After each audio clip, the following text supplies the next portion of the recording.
the topic kind of is remarketing of the future and what we see. And if you're coming here this morning to figure out what it's going to look like, you probably ought to go down and have breakfast. Because if I could tell you that, if I had the crystal ball that could tell you exactly what we're going to look like and exactly what's going to happen, boy, I would not be doing the job I'm doing now. I would be a lot richer than I am. The second thing I will tell you, and I'm going to try not to walk in front of this a lot, I apologize for that. The second thing I want to tell you is that Rob was very, very kind in reading my resume. And some people would look at that and say, wow, you know, in a number of years, a professional career of how many, 30 years or so, he's done a lot of different things. I have been with Cox Enterprises for 26 years.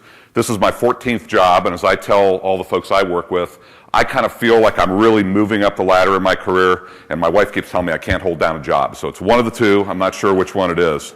But this job, which I've been in for about 11 months, almost a year, I can tell you without question, has been the most fascinating time in my career. It has been the most fun I have ever had.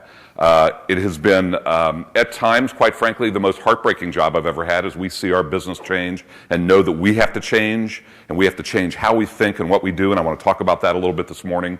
But most importantly, what you're going to find out about me, for those of you who I know, and I look around the room and I'm kind of excited because there are a lot of people I know. Now, of course, we have a lot of Manheim people here, so watch what you do because they're behind you, in front of you, around you, and they kind of protect me everywhere I go.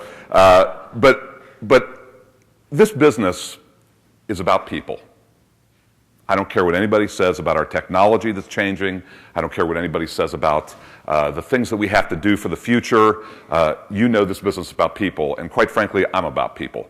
I'm a very, very fortunate person to have grown up in a loving family with a father who was an immigrant to this country and who was an entrepreneur with an 8th grade education and really taught me that in life you can go a long way if you know how to deal with people and if you're willing to deal with people. So at Manheim, one of the first things that I kind of implemented when I came in was kind of how we were going to deal with each other, how we were going to treat each other. And it's no different than all of you in the auction business of how you treat your customers, how you try to treat them. So just for a little test here to see if I've gotten anywhere in 11 months, our theory of how we treat each other and how we treat people, on the count of 3, Manheim people, what do we do in Manheim? 1, 2, 3. You guys are awesome. Open, honest, direct. I really don't know how to run a company, deal with people, deal with my spouse, my kids, or anyone, my friends, unless I really believe you're open, honest, direct. And you know, we don't have this thing figured out. We really don't. I'm going to show you a little bit about our view at Manheim. It's really hard to give you a generic talk without weaving in, you know, the flavor of what we feel we do at Manheim. And this is a paid commercial. I get a few minutes, 30 minutes or so, to give you a paid commercial. So if it comes across part of that, you'll know that it was intended. But really, to give you the flavor of what we do, to talk about people and why we think everything we've done at Manheim over all these years has been fueled by the people.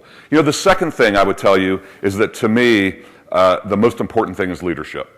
So I don't care if it's someone in your lanes. I don't care if it's someone who's trying to sell out there. I don't care what it is. You know, it's all about leadership and how you lead people. And we're working really hard at Manheim on that. We've got some phenomenal leaders who've been there, you know, long before me and be there long after me. But putting people in positions to make decisions, you know, are really, really important. And then the last thing I will tell you that may not come off sounding all that charming when it comes to people, I was talking to, we had 110 of our human resources people here in town for a meeting this week. We've got a bunch of meetings like all of you probably have. And we actually, my wife and I have a home here in Las Vegas, and we had all our folks over to our home. And it was just a fabulous night, and we really got to spend a lot of time together. And then yesterday morning I kicked off their conference, and I said that in all my years of being a professional, there were 2 things that I really had a hard time teaching. You know, there's some things, really 3 things, but some things that are just really inherent in people. And many years ago, you heard I started as a journalist. That's what my education's in. That's what my training's in. And I remember sitting there as a city editor across from a reporter, and I started thinking to myself, you know, there are 2 things that I just can't train. Some people just kind of have them. I can make them better. I can work on them. But, you know, I just can't train judgment. Someone either has good judgment or they don't. You know, think about your arbitration departments and others, but we put people there because they have great judgment and they can make those decisions. The second thing that I have a really hard time teaching that I can't teach is, you know, you just can't teach stupid. And sometimes we have people who do stupid things. I'm okay with people who do stupid things, but they do them over and over again. It just doesn't work. And we're all guilty of that at times. Well, the last thing is I do believe you can teach leadership, but I also believe that if you don't have some inherent qualities in leadership, it's very, very difficult to ramp somebody way up. So as I go through a few of my remarks and you see a few of my slides, I think those themes you'll see today. So first of all, in doing this, I thought to myself, I really can't talk about the future without talking about the past. So if you'll endure just about 3 minutes here of a video, it's going to evoke some really great memories from for a lot of you, of what our business has been through, and really think about where we have come as we start this morning to talk about where we're going.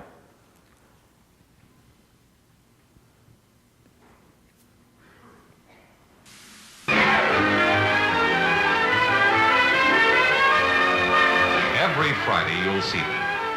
Dealers and their cars, both buyers and sellers. Why is it that so many come from so far?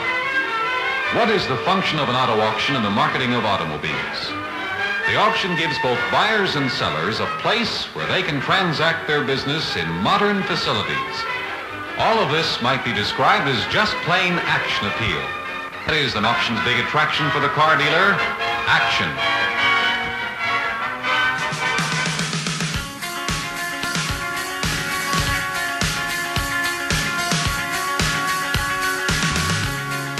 Why is it that so many still come from so far? Because what was true then remains. The auction is evolving, but its core values remain. They're principles we've always lived by. It's always been about knowing the business and customers, measuring the pulse of the industry, then in their hands. It's how quickly you move in the marketplace, how accurately, and putting the most talented, dedicated people to work. It's about the value of fair practices across the board, accurate, comprehensive information, standing behind your word, and being impartial so that buyers and sellers can succeed. It's employees caring for each other and customers, making them feel at home away from home, and taking care of their cars, reconditioning vehicles so they're retail ready, delivering market price and value. It's always been about leading with innovation, accelerating business by investing in the latest tools, providing technology to make things easier and create powerful experiences. The industry will always evolve, but our principles, they never change. For buyers and sellers, the auction has always been vital. It's at the center of who we are, the engine that drives what we do best, wherever we do business, in lane or digital, physical or it's in our blood. It's still the one place where buyers can examine and appraise thousands of cars quickly, where research remains critical, with more information and more ways to find it faster. It's where sellers can still convert cars for cash at market prices, where payments are convenient, transactions are transparent, and account access happens in real time. And it's still the place where buyers can turn the best inventory into fresh merchandise, where selection remains unmatched, whether standing in the lane or on the internet. For us, the auction is more than just a place. It's our powerhouse. There's no question we've come a long way, but our core principles, they will remain. And the journey has made us stronger. That's why we'll always be here, making sure we know our business and our customers, sharing knowledge, maintaining integrity and fair practices, taking care of people, bringing confidence to each transaction, and forever exploring what lies ahead. With innovations like self-service checkout, mobile check-in, digital gate passes, and expanded seller ratings, we envision a simple, trusted marketplace, one that's mobile, seamless, and social. Now, it's what's down the road that matters. It's a journey that will take us from where we've been, to who we are, to a marketplace where we all win.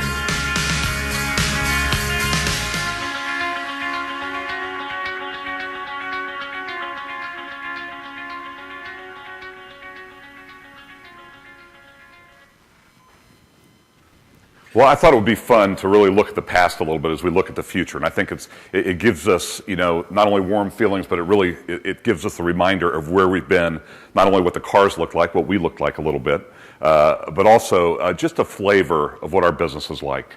So I was going to talk to you a little bit today about where we began here at Manheim, the people in our industry, which I've talked to you about, our view of the market, where we think we're going in the future, which I think is not that different than what a lot of you think. The evolving marketplace, of course, digital and mobile, which just continues to move at such a fast pace. I want to talk a little bit about mobile. And then also what we're doing to prepare for the future. And if we have a few moments, anyone has some questions, I'd be happy to answer them.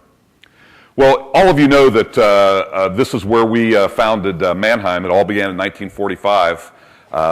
And if you haven't been there, we invite you to come. It's a fabulous place. It's fast-paced. A lot of things happen. Tim Van Dam, who runs Manheim for us, you can never catch him because he's running 1,000 miles an hour at all times, much faster than me. As you can tell, I go pretty fast and I talk very quickly. But most importantly, at an auction that size, to us, it really isn't any different than a smaller auction, whether it be in Philadelphia or anywhere else. It's still about people, it's about the transactions, it's about what we do, it's how we treat customers, and most importantly, it's how we add value going forward to our customers. Well, you've heard some of these things that I started out with. You heard our Manheim people talk about our open, honest, direct policy. You heard in that video the things. These are just the core of what we believe in. I don't think it's any different than what you believe in, but I will tell you this. I believe very strongly as we move forward, if we lose any of these, if we lose the fairness, we lose the honesty, we lose the integrity, we will lose our business. And while I am absolutely positive cars are going to be transacted very differently in the future, they already are today, those core values make us who we are. Everybody in this room, I don't care which side of the business you're on, these core values make us who we are. And if we lose any of these, we no longer have that bond, we no longer have that trust in each other. And one of the questions I get asked often by our board is, what value are you when 3 or 4 young guys can get into a room and with very cheap technology can build a platform and they stack pizza boxes up to the sky? I mean, why do they need you? And I quickly tell our folks, it's the certainty of the transaction, it's the trust, and it's also us putting buyers and sellers together who know each other, who trust each other, who've transacted business together. And we can't lose that core, and there's a way to keep that, whether you're selling cars the way we've always sold them, whether you're selling cars online, or whether you're selling cars in a social network. The job that I had before this one, as Rob told you, was putting together our media group. I was asked by my boss, the president of our company, and also by our owner, Jim Kennedy. So we've got newspapers, television, radio stations, direct marketing companies, internet companies. We think these ought to be media companies. How do you put those together? And if you think that we have a problem in this room ever getting along together because we're with different companies, think of what it's like putting a newspaper person, a television person, and a radio person in a room who've competed with each other for all these years and say, okay, now go play nice. I mean, you talk about getting your head bit off. I spent 2.5 years doing that, so the transformation we went through at Manheim was mild compared to the things that we did to put our media companies together. And I really do believe, again, it gets back to the integrity that we deal with and how we deal with it. I've told you a lot about how we feel. I know that a lot of the other auction operators here feel the same way. People drive what we do at Manheim. They drive what we do in the industry. It's kind of great to come to these conferences. I'm a newbie, so I don't know everybody. I try to meet people because I love people, but it's great to see people huddled in the corner because they were huddled in the corner last year, the year before, and the year before that. And that's one of the beauties of this industry. One of the things that is going to happen, whether we like it or not, or whether we think it's going to happen or not, is the faces in this room are going to continue to change. They're going to get younger, by the way, just in case you're wondering. But they are going to change, and how we help that transition come forward will tell a lot about our business. Well, you've seen all these charts. This is nothing new to you. It's our view of the market. Interestingly, in this very soft economy and soft job economy last couple of years, we have seen growth, and we're going to see growth going out in the next few years. As the industry evolves to more of a technology business, we have to understand what that means. And I'm going to talk in a minute about what we have gone through in Manheim in terms of our employees.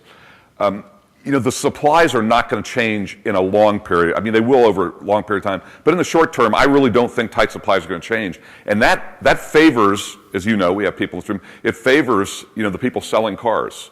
And that's okay, because we work both sides of the equation, but what's most importantly is for us to really work smarter in that. It's really for us to figure out how we're going to help both sides, both the buyer and the seller, have competitive advantages every single day, and technology helps them do that. I have to tell you that I still believe, and I've met a lot of the mostly guys who come to the auction and who kick the tires and won't buy a car unless they see it, and I want to go up and kiss them on the forehead and tell them I love them every time I see them.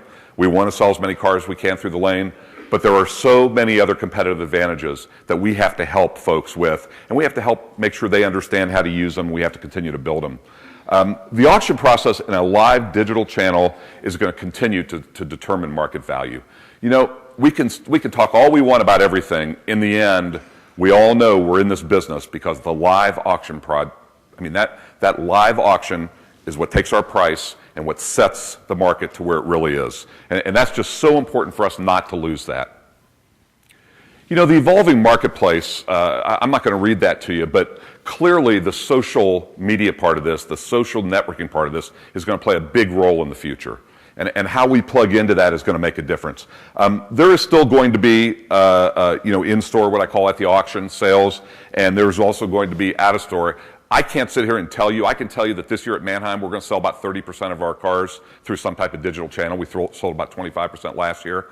I think we're going to get to about 50-50, and it's going to kind of level off at a point. I'm not a Pollyanna. I don't think that we're going to sell cars through the lane at that percentage forever. But I absolutely believe that we will be selling cars in the lane during our lifetime, and it'll be a very important part of our business. Some cars absolutely need to be sold at the auction. They need to be detailed, they need to be cleaned, they need to be reconned, they need for people to look at them. They just absolutely will. Some cars, quite frankly, don't need to be moved, and they don't need to be at the auction. And we have to figure out how we're going to help folks sell those cars, and we already are by doing that. So just take a real quick look back. I'm not going to read all this to you, just one or two of them, but this is Manheim-centric, but take a look at how fast this technology has moved. I mean, let me take you down to the second to last one. Manheim sells 2 million vehicle online in 2007. This year, our mobile visits will hit 4 million. You know, I like to say, Joe George likes to say, who works for us, that when he walks into a busy auction day, he feels like he is in a high school cafeteria, because everybody is walking around all day on their personal devices, whether it's an iPhone or an Android, texting, getting information, scanning VINs and so forth. I mean, think about that. You never would have seen that, just how long ago. So the pace of change is going very, very, very fast. Our marketplace, 5 million monthly visits, more visits than the Grand Canyon gets in a year. I mean, think about that, about how often someone's coming to that site to look for inventory, to compare inventory and to figure out. I will also tell you that, as Rob mentioned, Autotrader.com reports up to me, we know that in Europe and other places around the world, the wholesale and retail line is much, much closer. Here in the U.S., there's always been a wide gap between it. I'm a big believer that the wholesale and retail line is going to get smaller and smaller. It's not going to blend, but it is that gap is going to get smaller. And as you know, for those of you on the sell side, you're leveraging retail marketplaces and wholesale marketplaces where applicable.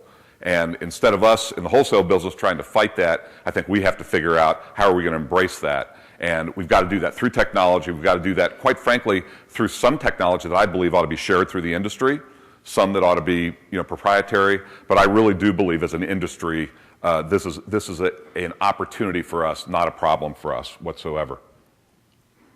1 in 3 of our users is on a mobile device, and I think that by the end of this year, it'll be more than that, not only on a device, but using that device. Our most expensive sale today is almost a $100,000 car that was bought on a mobile device. If someone has the confidence to stand there in the lane or to stand there at their office or to be at the shopping mall or whatever it might be and have a device that they can push a button and buy a $100,000 car, I think we know where the business is going. So just a couple of quick things. I'm back to my commercial for Manheim. If you were at NADA, you saw our simulcast everywhere. But we created the technology for simulcast everywhere, and I'll talk to you about it in a second. But we know that we take the car to the auction. This is really taking the auction to the car. And we thought we'd have a little fun with this at the beginning of trying to figure out how do we kind of whet the industry's appetite and whet some of our customers' appetite on this. So what we did was we we produced this 30-second spot that we just filtered out and ran in a number of places before we really explained to everybody what it was. And the fun part of this was everybody in this is a Manheim employee, and we use our Manheim employees and all this. Now, some of them want, Screen Actor Guild fees and things, which we're not going to give them. But let me just show you how we first just slowly introduced this.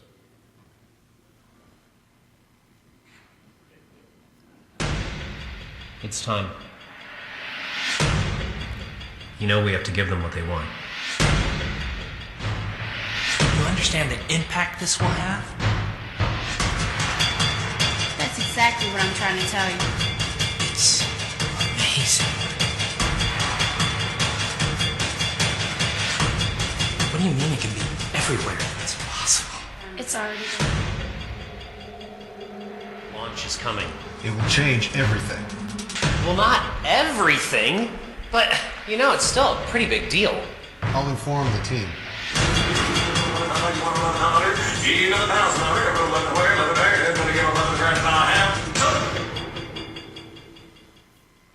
So we launched Simulcast Everywhere, and we're doing a number of live auctions.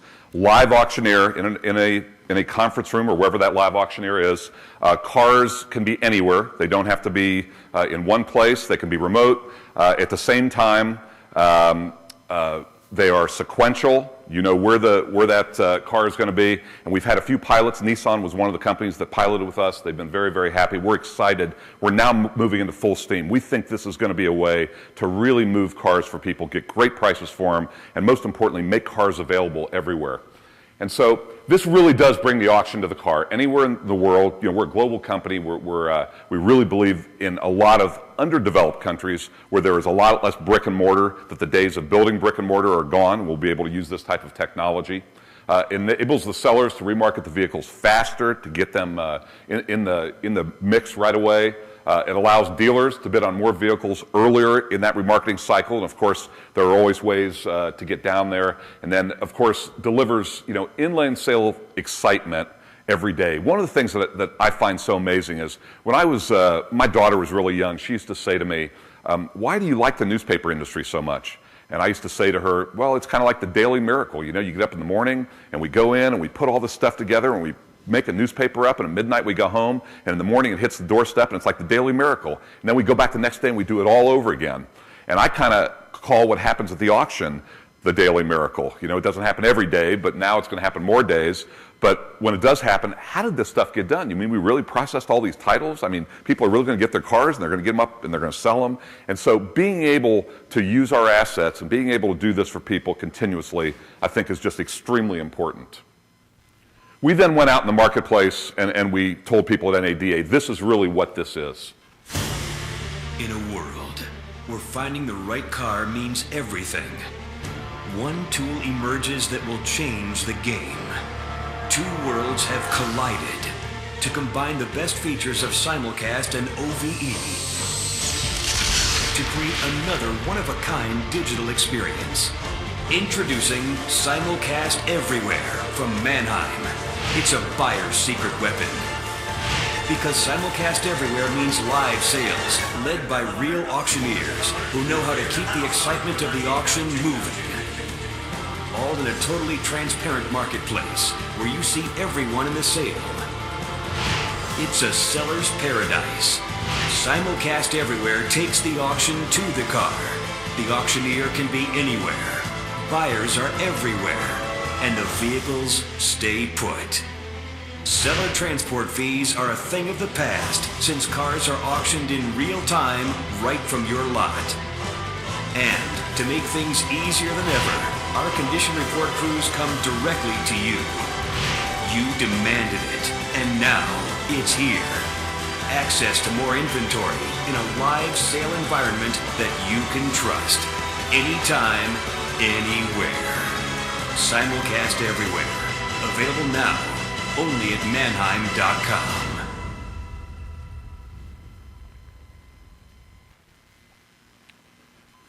Preparing for the future. Here I'm on the home stretch. I'm going to finish up here soon. We really believe, like all of you, that we've got to listen to our customers. We've got to work with our customers. And I have to tell you that at Manheim, this is not a public service announcement. We're trying to do that harder and better than we ever have before because it's that important right now. The business has changed, and it's that important.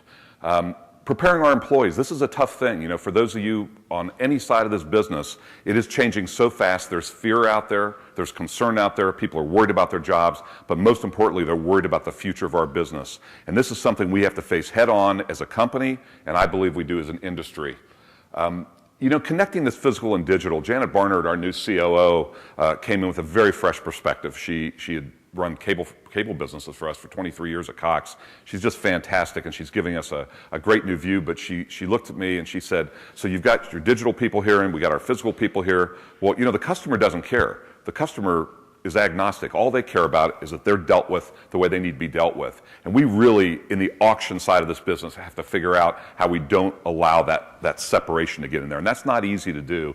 And my friends friends at Odessa who've acquired OpenLane, I think are finding that out too. You got to figure out how are you going to do this and what approach are you going to take and how is the customer going to benefit from this.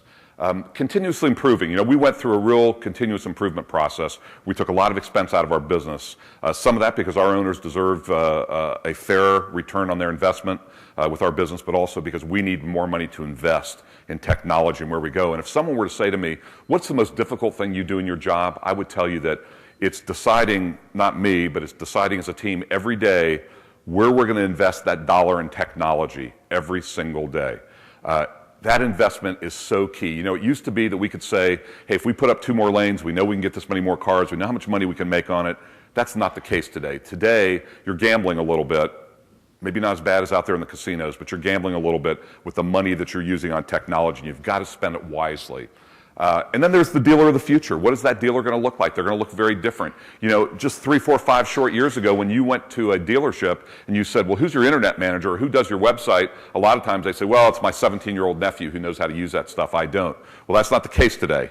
Dealerships have professionalized themselves. We know at Autotrader.com, owners of VIN Solutions and vAuto, Kelley Blue Book, we know how sophisticated some of these dealers are, and there are people that you deal with on both sides again, and really important that we deal with them on the same sophisticated level.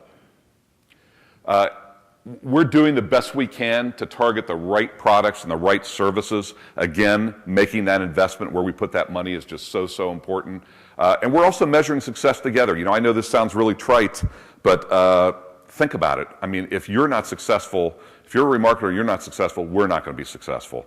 And it really is important for us to measure both. We've got some events coming up in the next few months at Manheim, and Nick Peluso, our Senior VP of our customers, basically said, you know, one of the things we're going to talk a lot about are the metrics we use. We've been using the same metrics for a long time. We probably need to examine those. Are those the right metrics for our industry? Not necessarily for Manheim, but for our industry. And I think that's something that we have to work really hard on. One of the things we did this last year, and this just amazed me. We had general managers, I got a number of them in the room here, who would, you know, they're great people, they've run phenomenal businesses, but we would have customers come in with their digital devices, and some of our GMs didn't have the same capability. And I looked and I wanted to pull what hair I have left out and say, how can we possibly lead the customer if we ourselves don't understand the digital marketplace? Then we went further and said, what about that person processing titles? What about that person who's even detailing cars? If they don't understand what the customer has to find, how are we ever really going to be able to push the industry forward and do what we have to do? And so what we did was, led by our digital team, was we did a digital tour this summer into the fall. We visited 63 of our North America locations, trained more than 8,000 employees, took us 11 weeks. But by the time we finished our national sales meeting in December, every single person, every general manager, everyone who was in a position to deal with the customer walked out with some type of a device that was at least equal to, if not better than, what our customers would have. And the big process of training folks how to use that comes up. I have to tell you, for talking just to the auction folks right now, if you have anybody in your auction who ever gives an answer when someone says, hey, how do you scan a VIN or how do you do this, one of your customers, and they say, gee, I don't know, I don't do that, it's going to kill your business. I know you know that. But we have people doing that. We have people at Manheim doing that, so I know you have people doing that. We've really got to embrace this, and we've got to have people not be afraid of technology, but to understand the technology that we're using. I've talked a lot about this. Creating the ultimate customer experience is really going to be a theme of Janet and her team during 2012 and beyond. We have a lot of big plans for that. Very important in how we move forward there. And we talk about continuous improvement.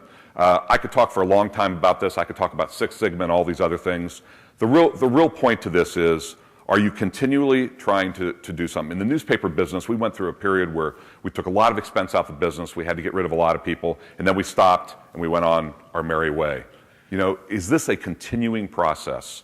I sometimes will get raked over the coals by some of my fellow customers who will say, well, gee, you did this, you did this, you did this. And I'll say, well, I know, didn't you guys go through like a major transformation in your business 2 or 3 years ago?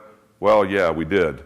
And the question is, what do you do after that? How do you continually improve your process so that you don't have these big events where you have to make major changes, but what you're doing is constantly getting better and constantly moving forward? We're working really hard at that at Manheim.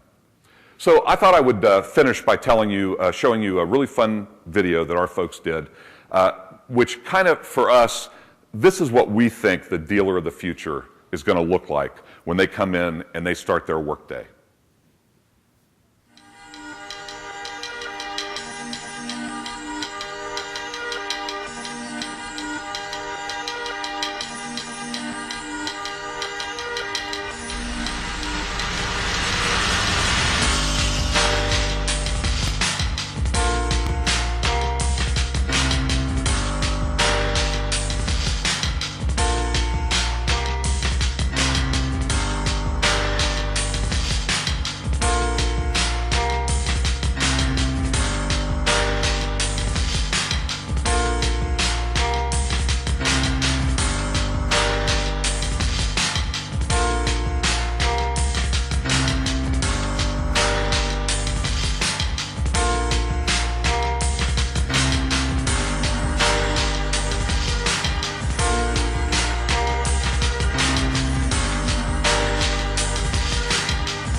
So let me just finish by saying, first of all, thank you for this opportunity. Thank you for your attention. I really, really am honored that I got to speak to this group. Secondly, let me tell you, we have a lot of Manheim people in this room.